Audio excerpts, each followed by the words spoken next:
السلام عليكم ورحمة الله وبركاته. الحمد لله وكفى وسلام على عباده الذين اصطفى. أما بعد فأعوذ بالله من الشيطان الرجيم. بسم الله الرحمن الرحيم. ظهر الفساد في البر والبحر بما كسبت أيدي الناس. صدق الله العلي العظيم. সবাই দুরূদ শরীফ পড়ি। আল্লাহুম্মা সাল্লি আলা সাইয়্যিদিনা ওয়া হাবিবিনা ওয়া মাওলানা মুহাম্মদ সাল্লাল্লাহু আলাইহি ওয়া আলা আলিহি ওয়া আসহাবিহি ওয়া বারাক ওয়াসাল্লাম। ইসলামী আন্দোলন বাংলাদেশ কমলা উপজেলা শাখা কর্তৃক আয়োজিত আজকের সমাবেশের সভাপতি, মঞ্চে অন্য অন্য রাজনৈতিক দলের নেতৃবৃন্দ, সামনে উপস্থিত রয়েছেন বিশেষ করে ইসলাম প্রেমিক, দেশ প্রেমিক আমার ভাইরা, কথা শুনতেছিলাম, আল্লাহ কবুল করলে আরো শুনবো। তবে 5ই আগস্ট 24 আমাদের দেশ যে অভ্যুত্থান হয়েছে, 53 বছরে আমাদের দেশ সুন্দর দেশ গঠন করার সুযোগ 53 বছরে ছিল না, 5ই আগস্টের পরে এসেছে। এই সুযোগ যদি আমরা কাজে লাগাতে না পারি, তাহলে আমাদের ভবিষ্যৎ প্রজন্ম সন্তানগুলো যখন ইতিহাস পড়বে তখন আমাদেরকে ধিক্কার জানাবে, আমাদেরকে নিয়ে তারা সমালোচনা করবে এবং আমাদেরকে নিয়ে তারা দুঃখ করবে। এই বাংলাদেশ স্বাধীন হতে গিয়ে লক্ষ লক্ষ মানুষ জীবন দিয়েছিল। 24শে জুলাই এবং 5ই আগস্ট এই গণ অভ্যুত্থান হাজার হাজার মায়ের কোল সন্তান হারা হয়েছিল, হাজার হাজার পঙ্গু হয়েছিল, শত শত আমার ভবিষ্যৎ প্রজন্ম সন্তানগুলো আর কোনদিন আলো দেখবে না, চিরতরে অন্ধ হয়ে গেল। এখন বর্তমানে আমরা কি লক্ষ্য করেছি, যে 53 বছরে যেই পদ্ধতিতে আমাদের দেশের নির্বাচনের মাধ্যমে এই দেশটা বারবার তাম দুনিয়ার ভিতরে 5 বার চোরের দিক থেকে ফার্স্ট হয়েছে, হাজার হাজার মায়ের কোল সন্তান হারা হয়েছে, আমাদের এই টাকা বারবার এদেশ থেকে পাচার করে বিদেশে বেগম পাড়া তৈরি হয়েছে। এমনকি আপনারা দেখছেন সদ্য আওয়ামী লীগ ফ্যাসিস্ট তার ভূমিমন্ত্রী আপনার 3টা দেশের ভিতরে প্রথম আলোর রিপোর্টে আসছে 620টার মতো শুধু তার বাড়ি পাওয়া গেছে। তার মূল্য প্রায় 5700 এত কোটি টাকা। এই টাকা কি তার বাপে রেখে গেছিল না তার দাদাই রেখে গেছিল? এই টাকা আমাদের বাংলাদেশের জনগণের কষ্ট অর্জিত। এই সম্পদ সরকারি ফান্ডে জমা হয় এবং বিভিন্ন কৌশলে ওরা ক্ষমতার চেয়ারে বসে আমাদের দেশের টাকা বিদেশে পাচার করেছে। এই দেশে আয়না ঘরের মতো আইয়ামে জাহিলিয়া ইতিহাস বিরল মানুষকে কষ্ট দেওয়া সেই চিত্র আমরা দেখেছি এই বাংলাদেশের মধ্যে। এখন আপনারা লক্ষ্য করেছেন যে বারবার আমাদেরকে ধোঁকা দিয়ে, বোকা পেয়ে ধোঁকা দিয়ে ওরা আমাদেরকে ব্যবহার করে সিঁড়ি হিসাবে ক্ষমতার মস্তদে বসে আমাদের দেশকে নিয়ে বিদেশের এজেন্ডা বাস্তবায়ন করেছে। আজকে এই পরিবর্তনের সময় যদি আমরা ভুল করি, তাহলে আল্লাহ ভালো জানে আবার কবে, কখন, কোন যুগে আবার এই পরিবেশ আসবে, এটা কিন্তু বলতে পারাও কিন্তু কঠিন, কথা ঠিক না? এর জন্য পরিষ্কার ভাবে বলছি যে বিগত যারা দেশ চালিয়েছে আওয়ামী লীগ, বিএনপি, জাতীয় পার্টি সহ, তারা নতুন ভাবে আমাদের দেশকে আর কি সুন্দর উপহার দিবে, এটা কিন্তু আমাদের বুঝতে আর বাকি নেই। এটা আমরা বুঝতে পেরেছি।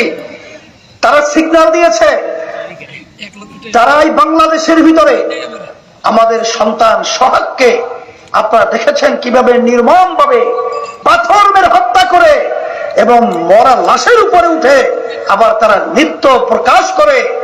এদেশ আমরা চাই না। আপনারা দেখেছেন নারায়ণগঞ্জ যখন নাকি অফিসের ভাড়া যেতে চাওয়ার কারণে মালিককে নির্মম ভাবে হত্যা করেছে কারা, এটা আমাদের সামনে দিনের মতো পরিষ্কার হয়ে আছে। এদেশের ভিতরে আপনারা দেখেছেন যে সর্বত্র চাঁদাবাজির জন্য ওরা নিজেরা ভাগ বাটারের সমস্যার কারণে 200-র মতো নিজেদের লোক মেরে ফেলেছে। আপনারা দেখেছেন ওদের কাছে কেন্দ্রীয় নেতা পর্যন্ত নিরাপদ নয়। সবচেয়ে বড় কথা হলো যে আপনারা কালকে যে ঘটনা দেখেছেন, বর্তমান যে নির্বাচন কমিশন রয়েছে তার সামনে বসে তারা যে আচরণ এবং তাদের যে চরিত্র প্রকাশ করেছে, সামনের নির্বাচন আমাদের দেশে সুষ্ঠু হবে, সুন্দর হবে, এটা কখনোই বিশ্বাস করা যায় না, এটা মেনে নেওয়া যায় না, পরিবর্তন করতে হবে। এই জন্য আপনারা জানেন যে বাংলাদেশের ভিতরে আমাদেরকে আর বোকা পেয়ে ধোকা দেওয়া যাবে না। এখন বাংলাদেশের মানুষ কিন্তু সজাগ, আর আমাদেরকে 53 বছর সেই ইতিহাস আমাদেরকে ভোলা যাবে না, আর আমাদের মায়ের কোল সন্তান হারাম আমরা করতে চাই না। সেই হিসাবে আপনারা জানেন যে 35-40% ভোট নিয়ে দেশ পরিচালনা করে, সংবিধানকে চটি বই হিসাবে তারা ব্যবহার করে, কথা ঠিক না? আর 60%-65% মানুষের ভোটের কোনো মূল্যায়নই হয় না। এর জন্য 91টা দেশের মধ্যে পিআর পদ্ধতি রয়েছে। ওরা বলে পিআর পদ্ধতি ভঙ্গুর সংসদ হবে। আমি পরিষ্কার ভাবে তাদেরকে বলতে চাই যে দেশের ভিতরে পিআর অ্যাপ্লাই করেছে তারা কি পিআর পদ্ধতি থেকে ফিরে এসেছে? যদি নাই এসে থাকে তাহলে এই গ্রাম্য একটা কথা আছে, আর আমাদেরকে হাইকোর্ট দেখিয়ে লাভ নাই, কথা ঠিক না ঠিক? এই জন্য আমরা পরিষ্কার ভাবে বলছি নির্বাচন কমিশন প্রশ্নবিদ্ধ, কারণ সে বলেছে যে পিআর পদ্ধতি নাকি সংবিধানে নাই।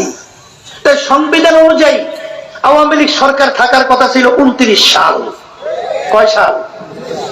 এখন আপনারা যে নির্বাচন ঘোষণা করছেন এটা কোন সংবিধান? এই ধরনের হাইকোর্ট দেখি আমাদেরকে ধোকা দিয়ে আর বোকা বানানোর দরকার নাই, আর পারবেন না, কথা পরিষ্কার। এদেশের হাজার হাজার মায়ের কোল খালি হয়েছে, সেই মায়ের কারণে এখন আমাদের কানে ভাটছে। যখন মা বলেছিল আজকে কয়েকদিন পর্যন্ত আমার সন্তান আমাকে মা বলে ডাক দেয় না, আজকে সেই পানি মুগ্ধের সেই শব্দ আমাদের কানে ভাটছে।